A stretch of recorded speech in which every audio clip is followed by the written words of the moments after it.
விரானடி போற்றி வாழி திருநாவலூர் வன்தொண்டர் பதம் போற்றி ஊழிமணி திருவாத உலக திருத்தாள் போற்றி போற்றிய ஈராண்டு சிவஞானம் பற்றியிருந்த மிகுண்டார் இணைத்தாள் போற்றி நாராயண வெள்ளடியார் பொருள் புரிந்து அருளந்தி நற்றால் போற்றி நீராண்ட தந்தை நகர மறைஞான சம்பந்தன் எழுத்தாள் போற்றி ஸ்ரீராண்ட தந்தை நகர் உமாவதியார் சும்பதும திருத்தாள் போற்றி போற்றிய திருச்சிற்றம்பலம். இன்னைக்கு ரொம்ப அற்புதமான நாள். இன்னைக்கு திருவாதிரை, மார்கழி திருவாதிரை. மாசங்கள்ல ஒவ்வொரு மாசத்துக்கும் ஒவ்வொரு சிறப்பு உண்டு. அப்படி தேவர்களுக்கு நமக்கு ஒரு வருஷங்கிறது தேவர்களுக்கு ஒரு நாளுங்கிற கணக்கு. அப்போ அந்த நாளினுடைய வைகரை பொழுது, அதாவது பிரம்ம முகூர்த்த காலம் இப்போ இருக்கக்கூடிய மார்கழி மாசம். அந்த மார்கழி மாசத்துல ஆருத்ரா நட்சத்திரம். அந்த ஆருத்ரா நட்சத்திரங்கிறது ஒவ்வொரு சுவாமிக்கும் ஒவ்வொரு விரதங்கள், ஒவ்வொரு திருவிழாக்கள். நமக்கு இந்து தர்மத்துல, நம்முடைய சைவத்துல நமக்கு பஞ்சமே கிடையாது. விரதங்களுக்கோ நம்முடைய வழிபாட்டு நாள்களுக்கோ பஞ்சமே கிடையாது. ஒவ்வொரு சுவாமிக்கும் விநாயகர்னு எடுத்துக்கிட்டோம்னா சங்கடஹர சதுர்த்தி, விநாயகர் சதுர்த்தியில இருந்து அடுத்த சஷ்டி விரதமாக இருக்கட்டும் சுவாமிக்கு. இப்போ தான் விநாயகர் சஷ்டி விரதம் முடிஞ்சது. விநாயகருக்குன்னு 21 நாட்கள் பெரிய விரதம் விநாயகர் சஷ்டி விரதம். அது மாதிரி சிவபெருமானுக்குன்னு உண்டான விரதங்கள்ல முக்கியமான விரதம் திருவாதிரை விரதம். 8 விரதங்கள் ரொம்ப முக்கியமான விரதங்களாக ஸ்கந்த புராணம் சொல்லி இருக்குது. அந்த விரதங்கள்ல முக்கியமான விரதம்ங்கிறது திருவாதிரை விரதம். இந்த சுவாமியினுடைய ஆருத்ரா நட்சத்திரம், இந்த நட்சத்திரத்துக்கே உண்டான தெய்வம். ஒவ்வொரு நட்சத்திரத்துக்கும் ஒவ்வொரு தெய்வங்கள் உண்டு, வேதத்துல சொல்லப்பட்டது. அப்படி இந்த திருவாதிரைங்கிற நட்சத்திரத்துக்கு உண்டான தெய்வமே சுவாமி தான். வேதங்களே இதை பத்தி ரொம்ப பெருமையா சொல்றது. ஆருத்ரயா ருத்ர பிரதமானயதிய ஸ்ரேஷ்டோ தேவானாம் பதிரத்னியானாம் நக்ஷத்ரமஸ்ய ஹவிஷா விதேம மான பிரஜா பிரஜா மரீஷி மோதா வீரன். அப்படியே அது சுவாமி, அதாவது ஆருத்ரயா ருத்ரஹ, அதாவது ருத்ரன் சொல்லக்கூடிய சுவாமி. சுவாமிக்கு மகாருத்ரன் பேரு. சிருஷ்டி ஸ்திதி சம்ஹாரம் பண்ணக்கூடிய அந்த சம்ஹாரத்தை பண்ணக்கூடிய ருத்ரன் கிடையாது. சுவாமிக்கு மகாருத்ரன் பேரு. இந்த மூவரும் அறிவறியார் யாவரமற்று அறிவார் அப்படின்னு நம்ம திருவாசகத்துல படிச்சுட்டு இருக்கிறோம் இல்லையா? அப்படியே அந்த மூவரும் கடந்த மூர்த்தியாக இருக்கக்கூடிய அந்த சுவாமி அவர் எடுத்துக்கிட்ட நட்சத்திரம் ஆருத்ரா நட்சத்திரம். அப்படி அந்த இதுல சூக்தத்துல வரும்போதே அது சொல்றது பிரதமான ஏத்தி சிரேஷ்டோ தேவானம், எல்லா தெய்வங்களுக்கும் மேலான தெய்வன். அதனாலதான் சுவாமிக்கு என்ன பேரு? மகாதேவன் பேரு. எத்தனையோ ஈஸ்வரன் சொன்னாலும் மகேஸ்வரன், பரமேஸ்வரன் அப்படின்னா அது சுவாமி தான். அப்போ எல்லாத்துக்கும் மேலானவர் சுவாமி. அப்பேற்பட்ட சுவாமி தனக்கான நட்சத்திரமாக வச்சுக்கிட்டது திருவாதிரை. ஏன் திருவாதிரை வச்சுக்கிட்டார் அப்படின்னா, இந்த நட்சத்திரமே ஈரமான நட்சத்திரம். சுவாமியினுடைய இது கருணையே மூர்த்தியாக இருக்கக்கூடியவர் சுவாமி, பரம கருணாமூர்த்தி. அதனால ஈரமான நட்சத்திரம், ஆருத்ரானால ஈரமான நட்சத்திரம் அர்த்தம். அந்த ஈரமான நட்சத்திரத்தை தனக்கான நாளாக சுவாமி ஆக்கிக்கிட்டார். அப்பேற்பட்ட சுவாமி இது சங்ககாலம் தொடங்கி ஆருத்ரா நட்சத்திரம்ங்கிறது ஆதிரை திருநாள் அப்படிங்கிறது சங்ககாலம் தொடங்கி ரொம்ப ஃபேமஸான சுவாமிக்கு உண்டான திருவிழாவாக இருக்குது. அரும்பெறல் ஆதிரையான் அணிபெற மலர்ந்த பெருந்தன் செண்பகம் போல ஒருங்கு அவர் பொய்கையார் ஆகுதல் தெளிதண்டம் அப்படின்னு சொல்லிட்டு இது கலித்தொகையில் வரக்கூடியது. ஆதிரை முதல்வனின் கிளந்தநாதர் பன்னொருவரும் அப்படின்னு சொல்லிட்டு இது வழிபாடு. இப்படி சங்ககாலம் தொட்டு, அதாவது ஒரு தோழி சொல்றா தன்னுடைய தலைவியின் இடத்த, தலைவன் பொருள் ஈட்டிட்டு வர்றதுக்காக வேண்டி வேற தேசத்துக்கு போயிருக்கலாம். அப்போ அவன் இன்னும் வரக்காமே அவ ஏற்கும் போது அப்ப சொல்றார், சுவாமியை நினைச்சுக்கோ, இந்த செண்பகம் பூ போல சுவாமியை ஒரு செண்பக மாலை சுவாமி அணிஞ்சிருக்கிறாரு. அந்த செண்பக மாலை மாதிரி உன்னுடைய கனவு சொன்ன வார்த்தையும் வாடவே வாடாது. அப்பேற்பட்ட சுவாமியை சொல்லும் போது ஆதிரையான் அப்படின்னு. அதே மாதிரி ஆதிரை முதல்வன் கிளர்ந்த நாதர் பன்னிருவரும், அதாவது ஆதிரைக்கு உண்டான முதல்வனாக இருக்கக்கூடிய சுவாமி. அப்பேற்பட்ட அந்த சுவாமியினிடத்தே 11 ருத்ரர்கள், அதாவது திருப்பரங்குன்றத்துல முருகப்பெருமான யார் யார் வழிபடுறாங்க அப்படிங்கிறத எடுக்கும்போது அப்போ அந்த புலவர் சொல்றாரு, இந்த மாதிரி 11 ருத்ரர்கள் அவர்கள் யார் பேருக்கு வந்தார்கள் அப்படின்னா எல்லாம் சுவாமியினிடத்தே வந்தார்கள் அப்படின்னு ஆதிரையான் அப்படின்னு சொல்லிட்டு. அப்போ இப்படி சங்ககாலம் தொட்டு, அதாவது விரிநூல் அந்தனர் மாயிர திங்கள் மறுநிறை ஆதிரை விரிநூல் அந்தனர் விளவு தொடங்க அப்படின்னு. அதாவது அந்தனர்கள் எல்லாரும் சேர்ந்து அந்த காலத்திலேயே என்ன பண்ணி இருக்கிறாங்க, ஆதிரை நாள் விரிநூல் அந்தனர், அதாவது அப்போ விழா அன்னைக்கு தொடங்குறது அப்படிங்கிறத சொல்றாங்க. பெரிய அளவுல விழா நடக்கிறது அப்படின்னு. அப்படி இந்த திருவாதிரை நட்சத்திரம்ங்கிறது சுவாமிக்கு உண்டான ரொம்ப உகந்ததான நட்சத்திரம். சுவாமி தான் சூரிய சந்திர அக்னி நட்சத்திர மண்டலங்கள் எல்லாத்தையும் சுவாமி தான் படைச்சார். எல்லாம் அவர்கிட்ட இருந்து தான் வந்துச்சு. எல்லாம் ஒரு காலத்துல ஒடுங்கி அவர்கிட்ட தான் போக போகுது. ஆனா அப்படி எல்லா நட்சத்திரமும் அவர் பேருந்து வந்தாலும் என்ன பண்றாங்க, திருவாதிரை அப்படின்னு தானே சொல்றாங்க. திருவாதிரை தான் சுவாமிக்கு உண்டான நட்சத்திரங்க. அப்போ இதை வேடிக்கையா ஒரு புலவர் சொல்றாரு. முத்தொள்ளாயிரம்ங்கிற ஒரு இதுல வேடிக்கையா சொல்றாரு. மன்னிய நாள் மீன் மதிகனல் என்று இவற்றின் முன்னம் படைத்த முதல்வனை பின்னரும் ஆதிரையான் ஆதிரையான் என்று அயரும் ஆள் ஊர்திரை நீர்வேலி உலகு அப்படிங்கிறாரு. எல்லாத்தையும் படைச்சது அவர் தான். சூரியன் சந்திரன் அத்தனை நட்சத்திர மண்டலங்கள் எல்லாத்தையும் படைச்சவரா இருந்தாலும் ஆதிரையான் ஆதிரையான் அவருக்கு என்ன நட்சத்திரம் பிடிக்கும் அப்படின்னா திருவாதிரை அப்படிங்கிற இந்த நட்சத்திரம் தான் அவருக்கு ரொம்ப பிடிக்குமா திருவாதிரை. ஏன்னா இந்த திருவாதிரை நட்சத்திரத்தை பத்தி சிவபுராணத்துல வரும்போது அன்னைக்குதான் சுவாமி அக்னி ஸ்தம்பமாக பிரம்மாவுக்கு விஷ்ணுவுக்கு காட்சி கொடுத்த நாள் அப்படின்னு சொல்றது. அப்போ சுவாமியே சொல்றார், இந்த நாள்ல என்னை யார் பூஜை பண்றாங்களோ சிவலிங்கமாகவோ இல்லாட்டி மூர்த்தமாகவோ யார் வச்சு பூஜை பண்றாங்களோ அவங்க எனக்கு ஸ்கந்தனோட அதாவது முருகனோட எனக்கு ரொம்ப பிரியமானவர்கள் அப்படின்னு சுவாமியே சொல்றார் சிவபுராணத்துல. இது என்ன, இதுக்கு மேல நமக்கு என்ன வேணும்? அப்போ இந்த நாள்ல வந்து எல்லாரும் நம்ம வழிபட்டு இது அந்த காலத்திலேருந்து சுவாமிக்கு ஆருத்ரா நட்சத்திரம். இன்னொன்று சமயப்புறவர்கள முக்கியமான ஒரு பவ முதல்வர் சம்பந்தர்னு சொல்றாங்க. அந்த சம்பந்தமூர்த்தி நாயனாரனுடைய அவதாரம் ஆனது எல்லாரும் குரு பூஜை கொண்டாடுவோம். குரு பூஜைங்கிறது சுவாமியோட காதலாகி கசிந்து கண்ணீர் மகிழ்ச்சின்னு திருப்பணூர்ல பாடி கசிந்து அங்கேயே இதான நாள். ஆனா சுவாமி அவனுடைய அவதார தினம் ஆதிரை நாள் தான், ஆதிரை தான். அப்போ அப்பேற்பட்ட அந்த சுவாமி, அப்போ இந்த சுவாமிக்கு ரொம்ப பிடித்தமான நாள் ஆருத்ரா நட்சத்திரம்ங்கிறது. இன்னைக்கு தான் சுவாமி தாருகாவனத்துல ரிஷிகள், தாருகாவனத்து ரிஷிகளோ ரிஷிபத்னிகளோ தெய்வ வழிபாடே எங்களுக்கு வேண்டாம், நாங்கள் செய்யக்கூடிய யாக யஜ்ஞங்கள் இதெல்லாம் நமக்கு நல்ல பலன் கொடுக்கும். அந்த அவர்களுடைய மனைவிகள் எல்லாரும் நம்முடைய பதிவிரதா தன்மை, நாம பதிவிரதையாக இருக்கிறோம், நமக்கு இதுவே நமக்கு எல்லாத்தையும் வந்து தரும் அப்படின்னு சொல்லி அவங்க எல்லாரும் இதோட இருக்கும்போது இருமாப்போட இருக்கும்போது சுவாமி வந்து என்ன பண்றாரு அப்படின்னா இத்தனையும் அதாவது அத்தனை பேருக்கு உணர்த்தணுங்கிறதுக்காக வேண்டி சுவாமி பண்றாரு. சுவாமி என்ன பண்றாரு அப்படின்னா பிக்ஷாடனரா போறாரு. அந்த இதுக்கு சுவாமி பிக்ஷாடனரா போறாரு. அம்பாள் வந்து அதுக்கு மகாவிஷ்ணுவ மோகினி ரூபம் எடுத்து வர சொல்லி சொல்றாரு. அப்போ மோகினி என்ன பண்றா, இந்த தவசாலை இந்த யாகசாலை எல்லாம் நடக்கக்கூடிய தவம் பண்ணக்கூடிய அந்த இது வழியா போற மோகினியை பார்த்தது எல்லாரும் மயங்கி அத்தனை பேரும் தவம் எல்லாத்தையும் விட்டுட்டாங்க. அத்தனையும் போயிருச்சு. எல்லாம் அப்படி அவளையே வாய்ப்பட்டாது வாயில ஈ போனாலும் வந்து போனாலும் அப்படின்னு பார்த்துட்டே இருக்கிறாங்க. அப்படி இருக்கிற போது இங்க பிக்ஷாடனர் வீதிக்கு வந்தார். பிக்ஷாடனர் வீதிக்கு வந்ததும் இவரை பார்த்தா பிக்ஷை எடுக்கிறதுக்கு வந்தவர் மாதிரியே தெரியல. அழகா தங்க தேர்ல, இங்க தங்க தேர்ல பிக்ஷை எடுக்கிறதுக்கு வருவாரா, இவருக்கு பிக்ஷை எடுக்கிறதுக்கும் தெரியாது. சிதம்பரத்துல போனா இந்த எண்ணத்தை அழகா இருக்கும். தங்க தேர்ல பிக்ஷாடனர் வருவார் 8வது நாள். தங்க தேர்ல திருநெல்வேலியில கேட்க வேண்டாம், தங்க சப்பரத்துல வருவாரு. அப்படி அவர் பிக்ஷைக்கு எல்லா ரத்ன ஆபரணங்கள் எல்லாம் போட்டு குபேரன் கையில ஒரு பிக்ஷை பாத்திரத்தை கொடுத்தாரு. இந்த நீ வச்சுக்கோ, இவர் கூட சேர்ந்ததுக்கு அவர் கையில ஒரு பிக்ஷை பாத்திரத்தை கொடுத்து நீ தலையில தூக்கிட்டு வா அப்படின்னு சொல்லிட்டு சுவாமி கையில ஒரு ஸ்கூலத்தை வச்சுட்டு அந்த இதுல சுவாமி வந்து அப்படி நடந்து போறார். இதை பார்த்து எல்லாரும் பிக்ஷை போடுறதுக்காக வேண்டி எல்லா ரிஷிபத்திரிகளும் வெளியில வந்தாங்க. அவளுக்கு எல்லாம் மாறி மாறி வந்து பிக்ஷை போடுறான். அத்தனை பேருக்கும் தன்னுடைய அந்த புடவை நழுவுனது தெரியல, யாருக்கும் வளையல் நழுவுறது எல்லாம் நழுவுறது எல்லாம் அவளையே பார்த்துக்கிட்டு அவருக்கு பின்னாடி எல்லாரும் போறாங்க. இதெல்லாம் ஒரு நிமிஷம் கொஞ்ச நேரம் கழிச்சு எல்லாருக்கும் சுயநினைவு வருது. சுயநினைவு வந்து எல்லாம் பார்க்கும்போது என்னங்க எல்லாம் இப்படி நடக்குது, இதுக்கெல்லாம் என்ன காரணம்னு ரிஷிகள் எல்லாரும் ஞான திருஷ்டியில அதுக்கு பிறகு பார்த்தா எல்லாம் சுவாமியினுடைய லீலை. அப்போ சுவாமியினுடைய லீலை, சுவாமி வந்து இந்த மாதிரி எல்லாத்தையும் கெடுத்துட்டாரு அப்படின்னு சொல்லிட்டு அவர்னால என்ன பண்றாங்க, ஆவிச்சார ஹோமம். அதாவது ஒருத்தர் நல்லா இருக்கணும்னு யாகம் பண்ணலாம், கெட்டு போறதுக்கு யாகம் பண்ணலாம், அப்படி ஆவிச்சார ஹோமம் பண்றாங்க. அப்போ அந்த ஆவிச்சார ஹோமத்துல இருந்து எல்லாம் வருது. யாகத்துல இருந்து அக்னி வருது, அதுல இருந்து பாம்பு வருது, அதுல இருந்து நிறைய நாகங்கள் வருது. நாகங்கள் எல்லாம் சுவாமி என்ன பண்ணிட்டார், சுவாமி தனக்கு ஆபரணமாக மாத்திட்டார்.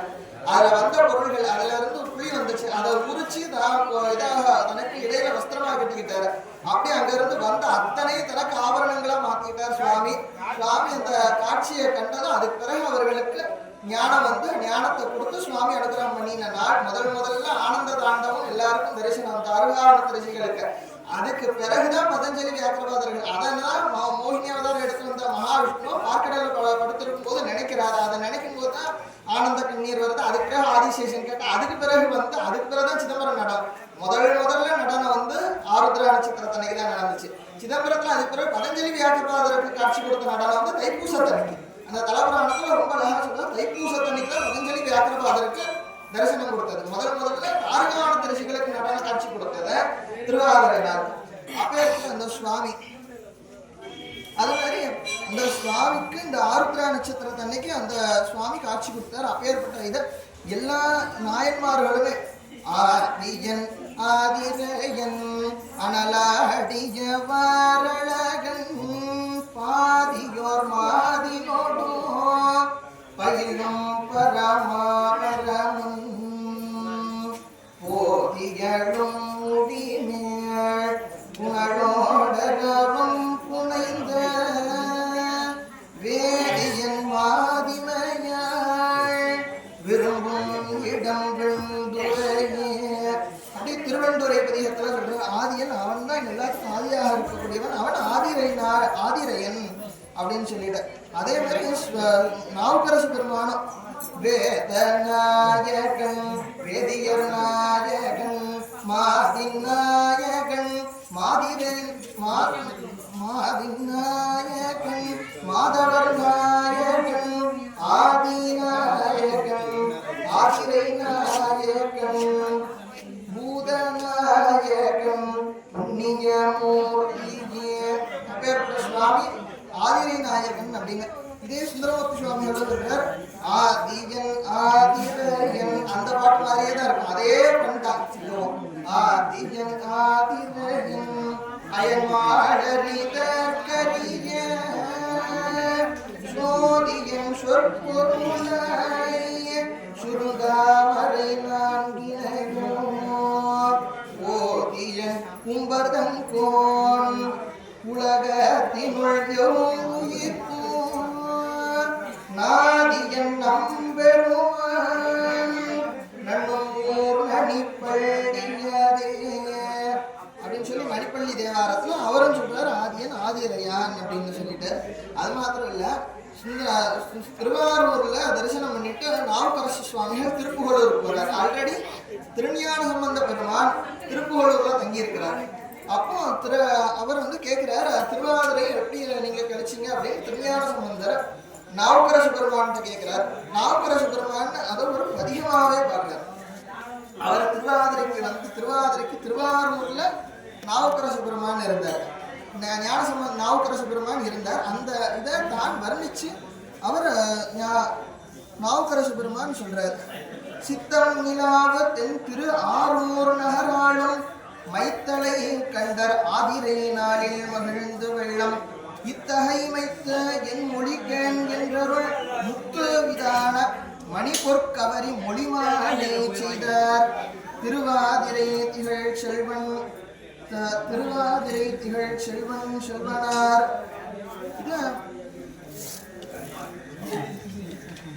முத்துவிதான அப்படிங்கிற அந்த பாடல் அந்த பாடல் மூலமாக ஒரு பதிகமாகவே பாடினார். முத்து விதான மணி போர்கவரி முறையார் பத்தர்களோடு பாபகிர சூழ பலி பின்னே வித்தர போல வெண்டனி மாடைய விரதிகள் அத்தன் ஆரூர் ஆதிரை நாள் அதுவன் எப்படி இருந்துச்சா? முத்து விதான முத்துக்கள்னாலே பந்தாள் மேல போட்டிருந்தாங்களா. முத்து விதான மணி பொற்கவரி மணிகள் இழைத்த பொற்கவரி வச்சு ரெண்டு பக்கமும் வீசிட்டே வராங்க. பக்தர்களோட நிறைய பக்தர்கள் ஒரு பக்கம், பாவையர்கள் எல்லாரும் ஆடிக்கொண்டு அவர்களும் வருகின்றார்கள். இந்த பலி பின்னே அப்படின்னு, அதாவது நவசந்தி நாயகர்களுக்கு பலி போடுறதுன்னு 8 திக்குகள்லையும் பலி போடுவாங்க. இந்த திருவிழா நேரங்களில் பார்த்தோம்னா காலையிலையும் சாயங்காலம் அஸ்திரதேவரோ இல்லாட்டி ஸ்ரீபலி மூர்த்தியோ போய் பலி போட்டுட்டு வருவாங்க எல்லா திக்குகள்லையும். அப்படி அந்த பலி பின்னே அப்படி இந்த எல்லா பக்கமும் பலி கொடுத்து கொண்டு அப்படி இது பண்ண வித்தகம் போல விரதிகள் அப்படின்னு வித்தக போலே வெண்டலை மாலை விரதிகள் மாவிரதிகள் அப்படிங்கிறது ஒரு சைவ அடியார்களினுடைய ஒரு பிரிவு. இந்த மாவிரத சைவர்கள் தான் எங்க பார்த்தாலும் மணக்கஞ்சார நாயனார் புராணத்திலையும் நம்ம பார்க்கிறோம். மாவிரத சைவர் வரார். சிறுத்தொண்ட நாயனார் புராணத்திலையும் பார்க்கிறோம். அங்க ஒரு வடநாட்டு பைரவர் வரார். இவங்க எல்லாரும் என்ன பண்ணுவாங்க அப்படின்னா சுவாமி அப்படி இமிட்டேட் பண்ணியிருக்கிற மாதிரி, அதாவது சுவாமி எப்படி வெண்டலை மாலை, அதாவது பிரம்ம கபாலங்களை எப்படி சுவாமி கோத்து மாலையா போட்டுட்டு இருக்கிறாரோ அதே மாதிரி இவங்களும் கபாலங்கள் எல்லாம் சேர்த்து மாலையாக பொறுத்து போட சொல்றாங்களா. அப்போ அப்படியான வெண்டலை மாலை அப்படி அந்த இதெல்லாம் அணிந்து கொண்டு அவர்கள் வருகின்றார்கள். அப்போ அந்த நேரம் அத்தன் ஆரூர் ஆதிரை நாளால் அது வண்ணம் அப்பேற்பட்ட சுவாமியினுடைய ஆதிரை நாள் நனியார் சேயார் நல்லார் தீயார் நாடோரோர் பிணிதான் தீருமென்ற பிறங்கி கிடப்பாரும் மணியே பொன்னே மைந்த மணாலவன்பர்கள் கனியார் ஆரூர் ஆதிரை நாளர் அது வண்ணம் சொல்ற. தொலைவில் இருக்கக்கூடியவங்களும் என்ன பண்றாங்க, வராங்க சுவாமியை வழிபடணுங்கிறதுக்காக. அதாவது பக்கத்துல இருக்கிறவங்களும் வராங்க. சேயார் ரொம்ப தொலைவில் இருக்கக்கூடியவர்களும் திருவாரூர்ல போய் திருவாதிரை அன்னைக்கு சுவாமியினுடைய புறப்பாடை பார்க்கணுங்கிறதுக்காக வராங்க. திருவாரூர்ல என்ன சிறப்பு அப்படின்னா அங்க பதஞ்சலி வியாக்கரவாத மகரிஷிகளுக்கு பாத தரிசனம் கொடுத்த நாள் திருவாதிரை நாள். இன்னைக்கு பாத தரிசனம் வருஷத்துல 2 முறை தான் தியாகராஜ சுவாமியினுடைய பாத தரிசனம். தியாகராஜ சுவாமி சோமாஸ்கந்தமூர்த்தி, நடுவில் இருக்கக்கூடிய முருகன் வருஷத்துல 365 நாள் அப்படியே தான் இருப்பாரு, மூடிதான் இருப்பாரு. அந்த 2 நாள், ஒண்ணு பங்குனி உத்திரம், இன்னொன்னு மார்கழி திருவாதிரை, இந்த 2 நாளும் தான் நடுவில் இருக்கக்கூடிய சுப்பிரமணிய சுவாமி தெரிவார். அதே மாதிரி சுவாமியினுடைய வலது பாதம், அம்பாளினுடைய இடது பாதம், இந்த 2ஐயும் அதுக்கு மேல சுவாமியை பார்க்க முடியாது. அப்படி இந்த காட்சி கொடுக்கறதுங்கிறது பதஞ்சலி வியாக்கரவாத மகரிஷிகளுக்கு சுவாமி காட்சி கொடுக்கிறார் 2 பேருக்கும் திருவாதிரை அன்னைக்கு. அப்போ அந்த இதை பார்க்கறதுக்காக தூரத்துல இருந்தெல்லாம் அடியார்கள் எல்லாரும் வராங்க, பக்கத்துல இருந்து வராங்க. நல்லார் தீயார், நல்ல குணங்களை உடையவர்கள் தீய குணங்களை உடையவர்கள் எல்லாரும் வராங்க. நாடோறும் பிணிதான் தீரும் என்ற அவங்கவுங்களுக்கு உண்டான கஷ்டங்கள் இதெல்லாம் போகும்னு வரக்கூடியவங்க இருக்கிறாங்க. அது மாத்திரம் அப்படி இருந்து சுவாமியை அப்படி வழிபட்டு இருக்கக்கூடியவர்கள். அப்பேற்பட்ட ஊர், அதாவது அப்பேற்பட்ட திருவிழா திருவாரூர்ல திருவாதிரை நாள் அப்படின்னு சொல்றாங்க. அப்போ இந்த திருவாதிரையில இன்னொன்னு என்னதுன்னா நனியார் செய்யார், அதாவது பக்கத்துல இருந்து வராது. சிலருக்குலாம் கோவில் பக்கத்திலேயே இருக்கும், அடுத்த தெருவில் இருக்கும், கோவில்ல வரமாட்டாங்க. எங்கேயோ இருந்து தேடி கோவில தேடி வருவாங்க. அப்படி பக்கத்துல இருந்தும் வராதவங்க யாரே செய்யார், அவங்க பக்கத்துல இருந்தும் தள்ளி இருக்கிறவங்க ஆயிட்டாங்க. அதே இது நல்லார், சுவாமி யார் வழிபடுறாங்களோ அவங்க நல்லவங்க. அப்படி அவர்களுக்கு இருக்கக்கூடியது நல்ல குணங்கள். அதாவது கலியானை கன்றை கணபதியை சொல்லுவன் ஒளியானை பாரோர் புதவும் அழியானை கண்ணுவதும் கைத்தலங்கள் குப்புவதும் மற்றவன் தாள் நண்ணுவதும் நல்லோர் கடன் அப்படிங்கிறார். அப்படி என்னதுன்னா அந்த சுவாமியை வழிபடாதவர்கள் எல்லாரும், வழிபட்டவர்கள் எல்லாரும் நல்லோர்கள், வழிபடாதவர்கள் தீயவர்கள். அப்படியதான இந்த பாடலை ரொம்ப அழகா சொல்றார். துன்பம் தொழாத நாள்கள் என்பாரும், துன்பம் நம்மை தொழாத நாள், அதாவது சுவாமி சொல்ற ஏத்தாத நாள் எல்லாம் பிறவா நாளேங்கிறார் இல்லையா நாவுக்கரசு சுவாமிகள் திருத்தாண்டகத்துல. அது மாதிரி அந்த சுவாமியை வழிபடாத நாட்கள் எல்லாம் துன்பமான நாள்கள், வழிபடக்கூடிய நாள்கள் இன்பம் நம்மை ஏத்து நாள்கள் என்பாரும், நும்பி எம்மை நுழைய பணியா என்பாரும், அன்பன் ஆரூர் ஆதிரை நாளால் அது வண்ணம். அப்படி எல்லாரும் இருந்து சுவாமியினுடைய ஆதிரை ஆருத்ரா நட்சத்திரத்துக்கு வராங்க. அப்படி ஞானசம்பந்தர் அந்த ஆதிரை நாளை பற்றி சொல்றாரு. பூம்பாவை இறந்து போயிருக்கிறார். அப்போ மண்ணினே பிறந்தார் பெருந்தையின் மதிசூடு பொன்னலார் அடியாதமி அமுதீவித்தல் கண்ணினால் அவர் கல்வினா பொழிவு கண்டார்கள். இந்த உலகத்துல எல்லாரும் இருக்கிறதுக்கு 2 இதுதான். இந்த உலகத்துல இந்த பிறவி அடைந்ததற்கான பயன் 2 தான். ஒண்ணு சிவனடியார்களுக்கு அன்னம் பாலிக்கிறது, அதுக்கு மாகேஸ்வர பூஜை அதை பண்றதுக்கு. இன்னொன்னு சுவாமியினுடைய திருவிழா பொழிவை காண்றது. அதாவது எந்த அளவுக்கு திருவிழா பக்கத்துல எந்தெந்த ஊர்கள நடக்குதோ எந்த அளவுக்கு போய் அட்டன் பண்ண முடியுமோ போகணும். ஒரு சுவாமியை இருந்து நல்ல தரிசனம் பண்ணணும். ஏன்னா அந்த மண்ணிலே பிறந்ததற்குண்டான பயனே அதுதான். அதுதான் சேக்கிலார் பெருமான் சொல்றார். அப்படி அந்த பூம்பாவை அந்த நாகம் தீண்டி இறந்து போக ஒவ்வொன்னா சொல்றார். அப்படி 10 பாடல்களுக்கும் ஊர்த்திரை வேளைய உலகும் உயர்மையிழைய கூர்த்தர வேள்வளர் கொற்றங்குள் செறிதன் கார்த்தர சோழைய கவா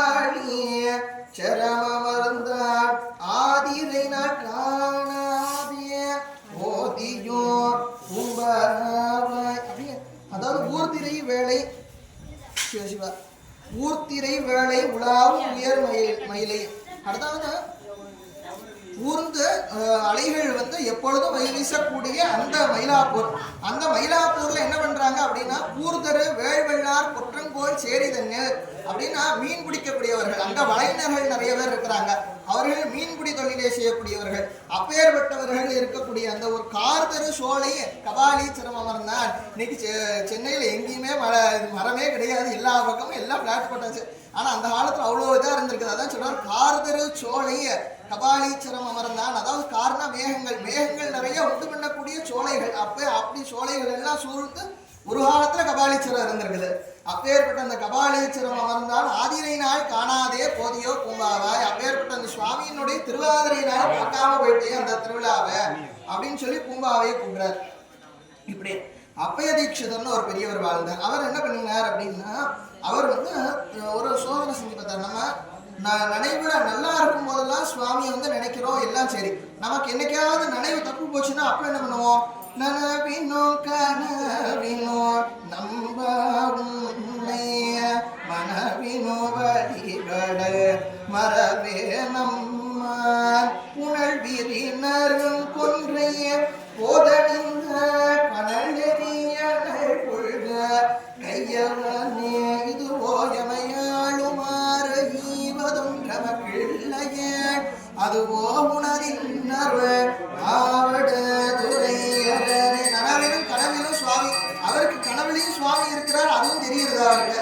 அப்போ அப்படி இருக்கிற பட்சத்திலையும் அவர் நினைக்கிறார், பித்தோடு மயங்கியோர் பிணிவரினோ அத்தாவும் அடியலார் அரற்றாதென்ன புத்தரும் சமணரோ புறனுரைக்க பத்தரக்கருள் செய்த பயின்றவனே இதுவோ எமையாளுமாறு ஈவதொன்றமக்கிள்ளையே அதுவோ உணதின்னருள் ஆவடு துறையரனே அப்படின்னு சொல்றாரு இல்லையா. புத்தோடு மயங்கியோர் பிணிவரினும், அப்படி பைத்தியம் முடிச்ச போது நான் வந்து உன்னை வந்து எப்பவும் மறக்க மாட்டேன் அப்படிங்கிறாரு. இதை அவர் படிச்சிருக்கார், அவருக்கு தோணி இருக்குது. அப்படி இருந்தா நம்ம ஒருவேளை அந்த ஸ்டேஜ்ல இருந்தா அப்போ நம்ம சுவாமியை நடப்போமான்னு நினைச்சு பார்த்தாரு. அப்போ உண்மத்தம்னு ஒரு மருந்து, அதை சாப்பிட்டா உண்மையிலேயே வைத்தியம் முடிச்சிடும். அப்பேற்பட்ட அந்த மருந்தை இது பண்ணிட்டு சாப்பிட்டு தான் அதுக்கு மாத்து மருந்தையும் தன்னுடைய சிஷியத்தை கொடுத்துரு. இந்த காலத்துல சிஷியெல்லாம் கொடுக்க மாட்டான், அந்த காலத்துல நம்பிக்கையான ஆடு இருந்ததுனால கொடுத்துட்டு போனார். கொடுத்துட்டு போனா வந்து அந்த மருந்தை கொடுத்துருவா, ஒரு 50 நிமிஷம் வச்சுட்டு 50வது நிமிஷம் அந்த மருந்தை கொடுத்துருப்பா அப்படின்னு சொல்லிட்டு போறாரு. 50 நிமிஷமும் அவர் வந்து 50 ஸ்லோகங்கள் உண்மத்த பஞ்சாசத்துன்னு பேரு அப்படி சுவாமியை பத்தி உருகி பாடி இருக்காரு. அப்படி பாடி அவர் வந்து என்ன பண்ணினார், அவர் வந்து ஒரு ஸ்லோகத்துல சொல்றார். அதாவது இதனுடைய பொருளை பார்ப்போம், ரொம்ப ரசமா இருக்கும். என்னது அப்படின்னா, சுவாமி என்ன பண்றார், சுவாமி வந்து ஹிமயமலையில இருக்கிறார், கைலாயத்துல இருக்கிறார். அது எப்படி இருக்கும்? குளிர்ச்சியா இருக்கும். ஸோ அந்த தலையில வச்சிருக்கிறார் சந்திரன், அந்த சந்திரன் எப்படி இருக்கும்? அதுவும் குளிர்ச்சி. தலையில கங்கையை வச்சுட்டு இருக்கிறார், கங்கை அவளும் குளிர்ச்சி.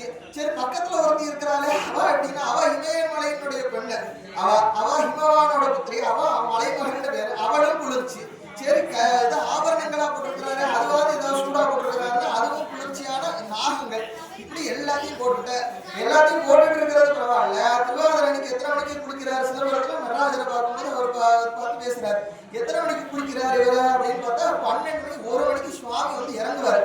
இறங்கினதும் அபிஷேகம் ஆரம்பிக்கும். காலையில 4 மணி வரைக்கும் அபிஷேகம் ஆகும். ஆகிட்டே இருக்கும். ஒவ்வொன்றும் ஆறா போகும், பால் தயிர் எல்லாம் சுவாமிக்கு. அப்படி எல்லா அபிஷேகமும் அப்படி விடிய நடக்கும். இப்படி இந்த நடுராத்திரி, அதுவும் ஆருத்ரா, அந்த நட்சத்திரமே குளிர்மையான நட்சத்திரம் பேரு. அப்போ அப்பேற்பட்ட இதுல அந்த நட்சத்திரத்துல உட்காந்து, அதுவும் மார்கழி மாசம் இப்படி குளிச்சுட்டு இருக்கிறாரு. அது சுவாமியின் இடத்த சொல்றாரு, இப்படி உனக்கு எல்லாமே சேர்ந்து குளிர்ந்துச்சுன்னு வச்சுக்கோ, ரொம்ப குளிர்ச்சின்னு வச்சுக்கோ, என்னோட மனசுக்குள்ள வந்துரு. ஏன்னா அது ரொம்ப வெப்பமா இருக்குது, தகதகன்னு இருக்குது. நீ உள்ள வந்தேன்னு வச்சுக்கோ, அதுக்கு உனக்கு இதமா இருக்கும் அப்படின்னு சொல்லி சுவாமியை சொல்றாரு. அவர் கடைசியில சிதம்பரத்திலேயே சிதம்பரம் முக்தி அடைகிறார். அதாவது சுவாமியை பார்த்துட்டே முக்தி அடையணும் அப்படின்னு சொல்லிட்டு தன்னுடைய கடைசி காலம் வந்துருச்சு, நேரம் வந்துருச்சு தெரிகிறது அவருக்கு. அவர் என்ன பண்றாரு, நம்முடைய பேரன்களினுடைய உதவியோட என்ன பண்றாங்க, சிதம்பரம் சபைக்கு வர்றார். சபைக்கு வந்து சுவாமியை பார்த்துக்கிட்டே இருக்கிறார்.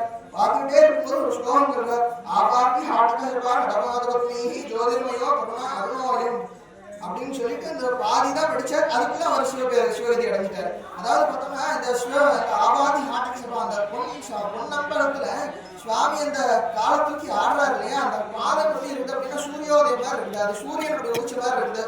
அப்படிங்கிறதோட அவர் சிவகதி அடைஞ்சிட்டார். அப்போ அந்த ஸ்லோகத்தை முடிச்சு வைக்கிறார். பின்னாடி அவருக்கு பின்னாடி வந்தவர் அவருடைய பேரன், அவரும் பெரிய வித்வான், பேரன்கள் ஒருத்தர். அவர் நீலகண்ட தீட்சிதர் பேர். அந்த நீலகண்ட தீட்சிதர் மீதி ஸ்லோகத்தை அந்த பேரன் ஃபுல் பண்றாரு. என்ன பண்றாரு அப்படின்னா, சூரியோதயம் ஆயிடுச்சுன்னா நான் இருட்டெல்லாம் ஓடி போயிடும். என்ன இருட்டு ஓடி போச்சுங்க? பிறவி, அதாவது பிறவி, இறப்பு, மூப்பு, நோய்கள் இதெல்லாம் நீங்கி போச்சு. சுவாமி நடந்து அடைஞ்சாச்சு. அதாவது ஆபாதி ஆட்டகசபா நடமாதவத்னி ஜோதிர்மயோ கருண அருணோயம் நூனம் ஜரா மரண கோர பிசாசினாக சம்சார மோக ஹரஜினி விரதி முடியாது. இந்த சம்சார மோகமே விட்டுச்சு.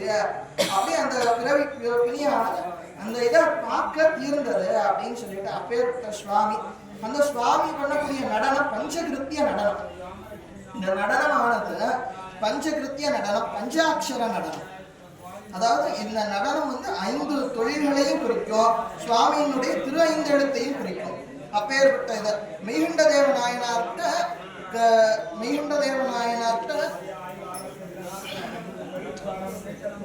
மணவாசகன் கிடந்தார். திருவதிகிரி மணவாசகன் கிடந்தார்.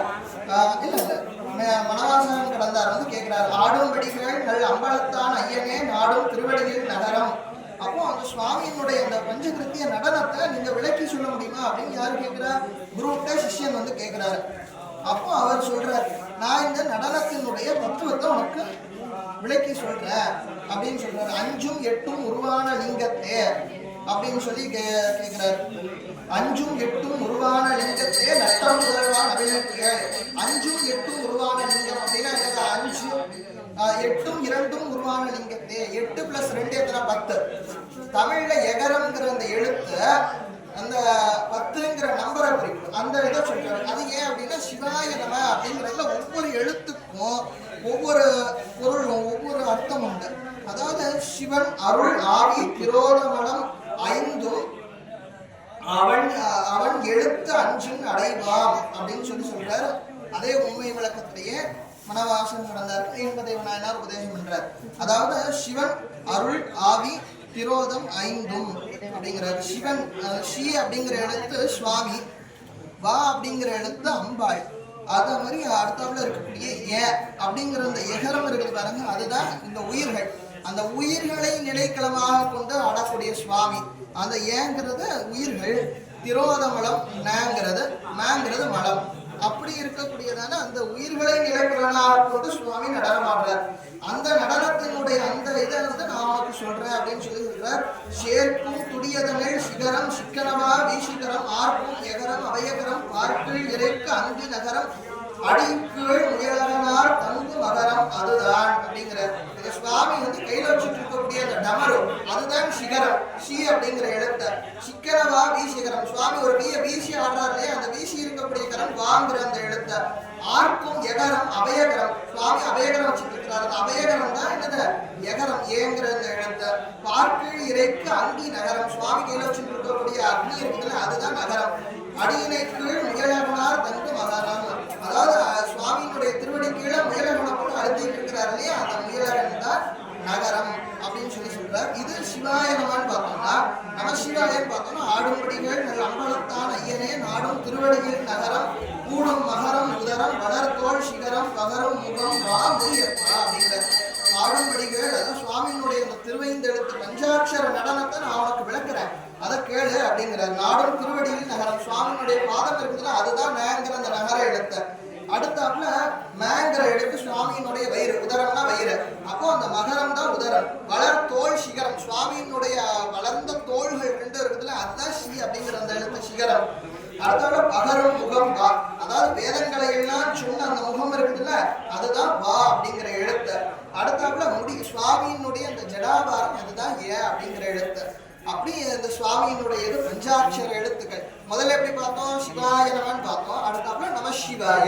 அதாவது கீழே பாதத்தில இருந்து வந்தா நமசிவாய, மேல இருந்து வந்தோம்னா சிவாய நம. அப்படி சுவாமியினுடைய நடனம். அப்போ அந்த சுவாமி பஞ்ச கிருத்தியங்களையும் பண்றாரு, அந்த நடனத்திலேயே கட்டுறாரு. சேர்க்கும் துடியதமே தோற்றம் துடியதமே தோயும் திதி அமைப்பில் சாற்றியிடும் அங்கியிலே சிங்காரம். தோற்றம் துடியதமே படைக்கிறது, படைத்தல் தொழிலே குறிக்கிறது. சுவாமி கைலட்சம் இருக்கக்கூடிய டமரகம். காத்தல் தொழில் அப்படிங்கிறது சுவாமி அமைந்தகரமாக சுவாமி வச்சிருக்கிறார் இல்லையா, அந்த அபயகரம் அதுதான் திதி. அதாவது காத்தலை குறிக்கும். அதுதான் சம்ஹாரம். சுவாமி கையில் வச்சுட்டு இருக்கக்கூடிய அக்னி சம்ஹாரத்தை குறிக்கும். ஒரு கால விதித்து கொண்டிருக்கிறார் இல்லையா அந்த முயலகனை, அது மறைத்தல் தொழிலை குறிக்கும். தூக்கி ஒரு காலை வச்சுட்டு இருக்கிறார் இல்லையா அதுதான் அருளல் தொழிலை குறிக்கும். இது ஊன நடனம் அப்படிங்கிறது. அதாவது உலகத்துல எல்லாருக்கும் பொதுவாக சுவாமி இந்த ஊன நடனத்தை காட்டுறாரு. அடுத்தது ஞான நடனம். அதாவது சக்தி நிபாதம் அடைந்தவர்களுக்கு, அதாவது சிவத்தை உணர்ந்து அதன்படி நிற்கக்கூடியவர்களுக்கு அந்த சுவாமியினுடைய அனுகிரகம் சக்தி நிபாதம் சக்தி படுகிறது. அப்படி இருக்கக்கூடியவர்களுக்கு ஞான நடனம், சுவாமி ஆடக்கூடிய நடனம் ஞான நடனம் அப்படின்னு பேரு. அந்த நடனத்துல சுவாமி என்ன பண்றாரு, இந்த டமருகத்தை ஆற்றுறாரு இல்லையா, இந்த டமருகத்தினாலே மாயையை உதர்றாரு. 3 மலங்கள் மாயை, கண்மம், ஆணவம். ஆணவம்ங்கிறது ராஜமலம், அதுதான் முதன்மையானது. அதனால அதை சுவாமி நம்ம இடத்துல இருந்து விடுவிக்கிறதுக்காக தான் கண்மமலம் மாயாமலம்ங்கிறத 2 கூட்டுறாரு நமக்கு. இந்த மாயாமலத்தை விடுவிக்கிறதுக்கு சுவாமி டமருகத்தை வச்சுட்டு இருக்கிறார். கண்மமலம், கண்மம்ங்கிறது நம்முடைய பாவ புண்ணிய கணக்குகள். அதையெல்லாம் சுவாமி என்ன பண்றாரு, எரிச்சிடுறாரு. எப்படி கையில இருக்கக்கூடிய அக்னியை வச்சு எரிச்சிடுறாரு அத்தனையும். அப்படியே அந்த அது மூலயமாக அந்த கண்ம மலத்தை எரிக்கிறார். ஆணவ மலத்தை என்ன பண்றாரு, கீழே முயலகனை போட்டு மிதிச்சுட்டு இருக்கிறார் இல்லையா, அந்த முயலகன் தான் ஆணவ மலத்தினுடைய அடையாளம். ஆணவ மலத்தை அப்படி அடக்கிட்டு சுவாமி என்ன பண்றாரு, சிவானந்தத்தை அருள்றாரு இந்த உயிர்களுக்கு தூக்கி திருவடியினாலே. சரி, அருளினா இந்த உயிர் போய் அதை நாடுமா, அதை நாட வைக்கணும். அதுக்காக என்ன பண்றாரு, இன்னொரு கையினாலே இந்த தன்னுடைய பாதத்தை சுவாமி காட்டுறாரு. அப்படியே சுவாமியினுடைய அந்த இது ஞான நடனம்னு பேரு. இதுக்கு பிறகு ஒண்ணு நடனம் இருக்குது, அதுதான் ஆனந்த நடனம். ஆனந்த நடனத்துல என்ன பண்றாரு அப்படின்னா, இந்த ஞானிகளுக்கு ஞான வரம்புல போயிடுறாரு. அவங்க ஞானத்தினுடைய முதிர்ச்சியினாலே எப்பொழுதும் அந்த பேரானந்தத்தை பெருகிக் கொண்டே இருக்கிறார்கள். அப்படி இருக்கக்கூடிய அந்த பேரானந்த நிலையில அவர்கள் அனுபவிக்கக்கூடிய அந்த நடனம் ஞான நடனம்னு பேரு. அந்த இதுல சுவாமி உயிருக்கு உயிராக இருந்து சுவாமி அவர்களுக்கு ஆனந்தத்தை எப்பொழுதும் கொடுத்துட்டே இருக்கிறார். இந்த நடனத்துல என்ன பண்றாரு அப்படின்னா, அம்பாள் பார்க்க ஆடிட்டு இருக்கிறார். அதாவது அம்பாள் தான் நமக்கு என்ன பண்றா, அந்த நடனத்தினுடைய இதை நமக்கு வாங்கி நமக்கு தாரா. அதான் சொல்றார், பறையிடமான் என்று மிகு பஞ்சாட்சரத்தால் உரை உணர்வுக்கு எட்டா ஒருவன் வரைமகள் தான் காணும்படியே கருணை உணர்வுண்டு ஆடல் பெறுவாருக்கு உண்டோ பிறப்பு அப்படிங்கிறார். அப்படி அம்பிகை இடது பாகத்தில் வச்சுட்டு அம்பிகையோட சேர்ந்து அம்பிகைக்கான நடனமாடக்கூடிய அந்த சுவாமியின் இடத்தை சுவாமியை பணிந்தவர்களுக்கு பிறவி அப்படிங்கிறது கிடையாது அப்படிங்கிறத சொல்றார். இந்த மார்கழி மாசம் இதுல நம்ம 2 விஷயத்தை பார்த்தோம். சுவாமியினுடைய நடனத்தை பார்த்தோம், திருவாதிரை நட்சத்திரத்தினுடைய சிறப்பை பார்த்தோம். இந்த திருவிழாவுக்கு திருவம்பாவை திருவிழா. மாணிக்கவாசக பெருமான் திருவண்ணாமலையில தங்கி இருக்கிறார். திருவண்ணாமலையில தங்கி இருக்கக்கூடிய காலத்துல அங்க இருக்கக்கூடிய பெண்கள் எல்லாரும் பாவை நோன்பு அப்படிங்கிறவங்க. இந்த பாவை நோன்புங்கிறது சங்க காலத்துல இருந்து வந்துட்டு இருக்கக்கூடியது. அதை சுவாமியின் மீது மாணிக்கவாசகர் ஈடுபடுத்தி அதை பண்ணி இது பண்ணினார். சுவாமியினுடைய அந்த பாடல்கள் எல்லாமே பார்த்தோம்னா நம்ம அம்மாளையா இருக்கட்டும் எல்லாமே ஒரு பெண் பிள்ளைகளினுடைய விளையாட்டுகளாகவே அமைஞ்சிருக்கும். அப்பேற்பட்ட அதே போலதான் சுவாமியினுடைய இந்த திருவம்பாவையும் திருவண்ணாமலையில தங்கியிருக்கக்கூடிய காலத்திலே பெண்களாக பேசிக்கொள்ளக்கூடிய அந்த உரையாடல் அதெல்லாம் சுவாமி இது பண்றார். அப்படியே திருவண்ணாமலையில இன்னைக்கு அடியண்ணாமலையார் கோவில், அதுக்கு பக்கத்துல மாணிக்கவாசக பெருமானுடைய மடம் இருக்குது. அங்க இருந்து தான் சுவாமி திருவம்பாவையும் திரு அம்மானையும் பாடினதாக அங்க இருந்து தான் கணக்கு. அப்படியே சுவாமி திருவம்பாவை பாடு. ஆதியும் அந்தமோ எல்லாரும் பெரும் சோதியையாம் பாட கேட்டேயும் வாழ்த்தடங்கன் மாதேவளர்தியோ வன் செவியோனின் செவிதான் மாதேவன் வார்கலல்கள் வாழ்த்திய வாழ்த்தொழி போய் வீதி வாய்க்கட்டலுமே விமி விமி மறந்த போதரமணியின் மேல் நின்றும் குழந்திங்கன் ஏதேனோ வாராய் கிடந்தாள் என்னே இதேன் தோழி பரிசோரன் பாவாய் அப்படிங்கிறார். ஆதியும் அந்தமும் இல்ல அருட்பெரும் ஜோதியா இருக்கக்கூடிய அந்த சுவாமியை பத்தி நாங்க பாடிட்டே வரோம். இதெல்லாம் கேட்டு நீ இன்னும் படுத்திருக்கிறியப்பா அப்படின்னு சொல்லி அந்த பெண்ணை ஒரு பெண் எழுப்புறான், அந்த தோழி எழுப்புறான். அப்போ அவ சொல்றா, நாங்க இது மாதிரிதான் தெருவுல பாடிட்டு போனோம். அப்படி பாடிட்டு போகும்போது இன்னொரு வீட்டுல இன்னொரு பெண் இருந்தா. அவ என்ன பண்ணினான்னா, இந்த இதை கேட்டது மாதேவா மாதேவன்கிற அந்த பேரை கேட்டதுமே அவன் என்ன பண்ணினா அப்படின்னா, அவ மாதேவன் வாழ்த்தடங்கள் வாழ்த்திய வாழ்த்தொழிப்ப இந்த ஒளி அவளிடத்தை காதல் போய் கேட்டுச்சு. அவ்வளவுதான். அதோட அதுக்கு பிறகு அவளுடைய நிலை எப்படி ஆயிடுச்சு அப்படின்னா, மாதேவன் வாழ்த்தனங்கள் வாழ்த்திய வாழ்த்தொழி போய் வீதிவாய் கேட்டாலுமே விம்மி விம்மி மெய்மறந்து வர உருகி அழுறாளா.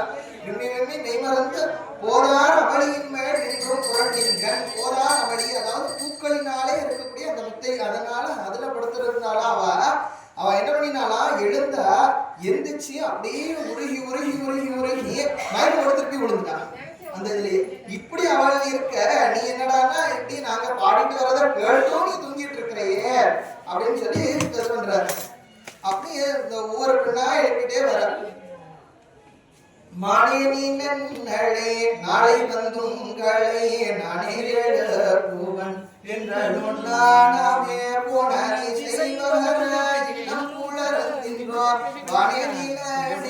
பிறவை அறிவறியான் தானே கந்தம்மையே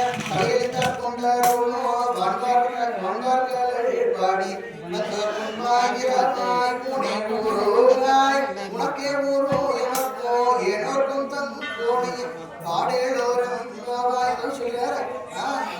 அப்படியே மானே அப்படின்னு சொல்லி அந்த பெண்ணை கூப்பிடுறாரு. அழகிய மான் போன்றவளே, மானே நீ என்ன தெரியுமா சொன்ன, நாளைக்கு நான் தான் வந்து உங்க எல்லாரும் எழுப்பி கூட்டிட்டு போறேன்னு சொன்னேன். ஆனா இன்னைக்கு அவ எங்க போனான்னே தெரியல. அப்பே அப்படி சொன்ன அந்த அது நாண வேண்டாமா அப்படின்னு சொல்லி இது பண்றாரு. அப்போ நாங்க எல்லாரும் சுவாமி எப்படி பாடிட்டு வரோம். அந்த சுவாமி எப்பேற்பட்டவர்னா இந்த உலகத்தினாலையும் ஞானமே விண்ணே பிறவே அறிவறியான் அப்பேற்பட்ட சுவாமியினுடைய கோலம். அதாவது ஞானமே இந்த உலகத்தினாலையும் வானவர் உலகத்தினாலையும் மற்ற இருக்கக்கூடிய எத்தனை கோணங்களினாலையும் இதனாலையும் பாடி அறிய முடியாத அந்த பெருமான நாங்க பாடிட்டு இதெல்லாம் கேட்டுட்டு நீ படுத்திருக்கியே அப்படின்னு சொல்லி சொல்றாரு. உன்னை பழம்பொருட்கும் உன்னை பழம்பொருளே உன்னை புதுமைக்கும் கருத்துமா பெற்றியனே அப்படிங்கிறார். உன்னை பழம்பொருட்கும் எல்லா பொருள்களுக்கும் பழமையானவர், அதே நேரத்துல எல்லாத்துக்கும் பின்னை புதுமைக்கும் அந்த புதுமைக்கும் புதுமை. இன்னைக்கு சுவாமி பண்ண புதுமையெல்லாம் யாராலையும் பண்ண முடியாது. நிறைய புதுமையா இருக்கு. சுவாமி இந்த காலத்து அந்த காலத்துல நம்ம ஜெராக்ஸ் சொல்றோம். சுவாமி அந்த காலத்திலேயே சுந்தரமூர்த்தி காமிச்சது படியோட இந்த காலத்துல குளோனிங்னு சொல்றோம். சுவாமி என்ன பண்றாரு அப்படின்னா அந்த காலத்திலேயே சுந்தரமூர்த்தி சுவாமிகளை கண்ணாடியில இருந்து வர வச்சாங்க. அப்படி சுவாமி பிள்ளை புதுமைக்கும் இன்னும் எத்தனை புதுமைகள் இருக்குதோ அத்தனைக்கும் பேருமா பெற்றியனே அப்படி இருக்கு சுவாமி. அப்பேற்பட்ட சுவாமியை பாட வேண்டாமா அப்படின்னு சொல்லி ஒவ்வொரு மலையா கேட்டுட்டே வர. அப்படி 8 பாடல்கள் இப்படி தோழிகள் எல்லாம் எழுப்பிட்டே வர. அதுக்கு பிறகு சுவாமியினுடைய புகழ், அதுக்கு பிறகு பொய்கையிலே போய் நீராடுவதாக 8 பாடல்கள், இப்படி அதுக்கு பிறகு போட்டி பாடல்கள் இப்படி முடிக்கிறார். அதாவது முன்னி கடலை சுருக்கி எடுத்துடையால் எண்ணத்தை அழைத்த போய் ஆளுடையால் நீரையின் பொழிந்து எம்பிராட்டி திருவடிமேல் சிலம்பி திருவுருவம் என்ன சிலை குழவி நந்தம்மை ஆளுடையால் தண்ணீர் பிரிவில்லா எங்கோவான் நண்பருக்கு முன்னியவள் நமக்கு இன்னொருளே என்ன பொழியாய் மலையேளோர் என்பாவாய் முன்னி கடலை. அதாவது இந்த காலத்துல சொல்றோம் என்னது, இந்த சைக்கிள் வந்து எப்படி இருக்கு, வாட்டரினுடைய சைக்கிள் முதல்ல எவாபரேட் ஆகுது. கடல்ல இருந்து என்ன பண்றது, அத்தனை எவாபரேட் ஆகி மேல வேகமா போகுது. அந்த எவாபரேட் ஆனது திருப்பி என்ன ஆகுதுன்னா குளிர்ந்து கண்டென்ஸ் ஆகி கீழே வருது. இதை இந்த காலத்து சயின்ஸ் சொல்லல, அந்த காலத்து மணிக்கவாசல் பெருமானே சொல்லிட்டார். முன்னி கடலை சுருக்கி எடுத்துடையால் அந்த கடலை அப்படி சுருக்கி வேகமாக வருகின்றதா. அந்த மேகம் எப்படி இருக்குதுன்னா நல்லா கருகரன் இருக்குது. அந்த கருகரன் இருக்கக்கூடிய மேகம் எதை மாதிரி இருக்குது அப்படின்னா அம்பாள் மாதிரி இருக்குது. அம்பாளை எப்போ சொல்லும்போது என்ன சொல்றோம், சியாமவர்ணம் அப்படின்னு சொல்றோம். சியாமவர்ணம் திரணயம் அப்படின்னு சொல்லிட்டு அப்போ எப்படி இருக்கிறா அப்படின்னா அவளுக்கு சியாமவர்ணம், அதாவது இந்த கருப்பு வர்ணம், அதுவும் அவளுக்கு ஒரு வர்ணம். சுவாமிக்கு அம்பாளுக்கு நிறைய வண்ணங்கள் உண்டு. நம்ம திருமந்திரத்துல படிச்சு அவ்வளவு விஷயம் சொல்லியிருக்காரு. நீல நிறம் உண்டு, அம்பாளுக்கு செம்பொன் நிறம் உண்டு, அம்பாளுக்கு சிவப்பு நிறம் உண்டு, நல்ல சிவப்பேரி நிறம் உண்டு. இப்படி பல்வேறு நிறங்களோட அம்பாள் கூடி இருக்கக்கூடியவை. அப்பேற்பட்ட அம்பாள் அந்த கருப்பு நிறத்தோட இருக்கக்கூடிய அந்த அம்பாள் மேகத்தை பார்க்க அம்பாள் மாதிரி இருக்குதா. அப்பேற்பட்ட அந்த மேகம் எப்படி சிவபெருமானுடைய அடியார்களுக்கு தண்ணீர் பிரிவில்லா இங்கோமா நண்பருக்கு சுவாமியினிடத்தை அம்பாளினிடத்திலிருந்து பிரிவில்லாத சுவாமி, சுவாமியினிடத்திலிருந்து பிரிவில்லாத அம்பாள். அப்பேற்பட்ட தண்ணீர் பிரிவில்லா இங்கோமா நண்பருக்கு அந்த சுவாமியினுடைய நண்பர்களுக்கு வணங்குறாங்க. முன்னி அவள் நமக்கு சுரக்கும் இன்னருடைய அவள் எப்படி அருளை சுரந்து பொழிகிறாளோ அது மாதிரி மழையே நீ பெய்யணும் அப்படிங்கிறார். அம்பாளுக்கு இவ்வளவு மழையாக நமக்கு என்ன பண்றார், அருளை பொழிகிறார். அது மாதிரி மழையே நீ பொழியணும் அப்படின்னு சொல்லி கேட்கிறார் மாணிக்கவாசல் பெருமாள். இப்படி போற்றிய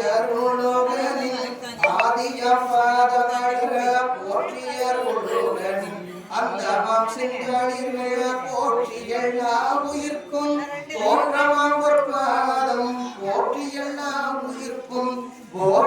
பூங்கடல்கள் போற்றி எல்லா உயிர்க்கும் ஈரமினையடிகள் போற்றி மண்ணாட்டுகளும் காணாத புண்டரீகம் போற்றிய பொய்ய ஆட்கொண்டரும் பொன்மலர்கள் போற்றிய மார்கழி நீர் ஆடேலோர் என்பாவாய். சுவாமி எப்பேற்பட்டவர் அப்படின்னா ஆதியாந்தம் இல்லாதவர். ஆனா இந்த உலக மற்ற எல்லாவற்றுக்கும் ஆதியாக இருக்கக்கூடியவர் யார? சுவாமி தான். எல்லாத்துக்கும் அந்தமாக கிடைக்கிற மகா சங்காரத்தை பண்ணக்கூடியவர் யாரு? சுவாமி தான். அப்புறம் எல்லாத்துக்கும் அதாவது அப்பேற்பட்ட சுவாமியினுடைய திருவடிகள் அது எப்பேற்பட்டது அப்படின்னா எல்லாத்துக்கும் ஆதியானது எல்லாத்துக்கும் அந்தமாகவும் இருக்கக்கூடியது. அப்போ அப்பேற்பட்ட சுவாமி, அந்த சுவாமி என்ன பண்றாரு அப்படின்னா போற்றி எல்லா உயிருக்கும் தோற்றமா பிறப்பாதம் எல்லா உயிரும் அதன் தோற்றப்படுகிற சிருஷ்டி ஸ்திதி சம்ஹார திரோபாவ அனுகிரகம் இந்த 5 பஞ்ச கிருத்தியங்களையும் 5 தொழில்களையும் இந்த பாட்டுல கொண்டு வந்தார். போற்றி எல்லா உயிருக்கும் தோற்றமா பிறப்பாதம் அப்படிங்கிறது படைத்தல் தொழில். போற்றி எல்லா உயிருக்கும் போகமா பூங்கடல்கள் அப்படிங்கிறது காத்தல். போற்றி எல்லா உயிருக்கும் ஈராம் இணையடிகள்ங்கிறது சம்ஹாரம். போற்றி மாள் நான்குவனும் காணாத புண்டரீகம் அதாவது பிரம்மாவினாலே விஷ்ணுவினாலே காண முடியாத அந்த திருவடிகள் அது திரோகம். அடுத்தாப்புல போற்றியாம் உய்ய ஆட்கொண்டவர்களும் பொன்மலர்கள் நாங்கள் எல்லாரும் உய்வதற்காக ஆட்கொண்ட அந்த பொன்மலர்கள் அது போற்றி அப்படிங்கிறது அனுகிரகம். அப்படி மார்கழி நீர் ஆடையலோர் இருந்தாவாய் அப்படின்னு சொல்லிட்டு இத்தனை நேரமாக பொறுமையாக கேட்டு மகிழ்ச்சி அத்தனைவர்களுக்கும் அன்பர்களுக்கும் என்னுடைய நமஸ்காரங்கள், பணிவான நமஸ்காரங்கள். ஏற்பாடு பண்ணின அத்தனை வேர்களுக்கும் ஆலய அர்ச்சகர்கள் அத்தனை வேர்களுக்கும் ஆலயேஸ்வர பூஜைக்கு ஏற்பாடு பண்ணினார்கள். யாருமே முதல்ல என்னுடைய குருநாதர் ஸ்ரீமதி விமலா சுப்பிரமணியன் மேடம் அவங்களுக்கு நமஸ்காரம். அதே மாதிரி என்ன முதல்ல மேடை இருக்கிற மகாலட்சுமி அத்தை செந்தில் எலக்ட்ரிக்கல் மகாலட்சுமி அத்தை அவங்களுக்கு நமஸ்காரம். அதே மாதிரி இங்க மகாலட்சுமி இங்க முத்துலட்சுமி அத்தை அவங்களுக்கு, வேல்முருகன் ஐயா அவங்களுக்கு எல்லாருக்கும் வணக்கம். எல்லாருடைய திருவடிகளையும் வணங்குகிறேன். நம பார்வதீபதே ஹர மகாதேவ. வான்முகில் வளாது புரிக மணிவளம் சுரக்கமன்னன் பொன்முறை அரசு செய்க குறைவில்லாதுயிர்கள் வாழ்க நான் மறையரங்கள் ஓங்க நற்றவும் வேள்வி மல்க மேன்மைகொள் செய்வ நீதிய விளங்குக உலகம் எல்லாம் மேன்மைகொள் செய்வ நீதிய விளங்குக உலகம் எல்லாம் மேன்மைகொள் செய்வ நீதிய விளங்குக உலகம் எல்லாம். திருச்சிற்றம்பலம். ஹர